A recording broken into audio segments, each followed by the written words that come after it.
దేవుణ్ణి ఆరాధిస్తున్నప్పుడు, దేవుణ్ణి కనపరుస్తున్నప్పుడు నీలో ఉన్న ఆత్మ పురుషుడు గంతులు వేయాలి. నీ హృదయం హర్షించాలి.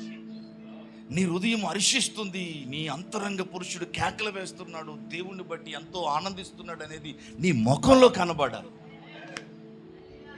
హల్లెలూయా.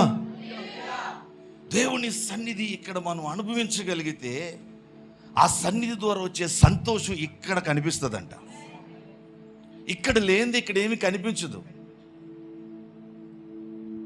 ఇక్కడ ఏది ఉందో అది ఇక్కడ కనిపిస్తుంది. ఆయన్ని ఆరాధిస్తున్నప్పుడు, ఆయన మనకు అర్థమవుతున్నప్పుడు మనం ఇంకా ఎక్కువగా ఆయన్ని ఆరాధన చేయగలుగుతాం. అలా ఆరాధన చేస్తున్నప్పుడు, ఆయన సన్నిధి మనల్ని అలా కప్పుతున్నప్పుడు, ఆ సన్నిధి మనకి ఎంతో ఉత్సాహాన్ని, సంతోషాన్ని, ధైర్యమును, బలాన్ని కూడా ఇస్తుంది. హల్లెలూయా, హల్లెలూయా. ప్రభు ఇక్కడ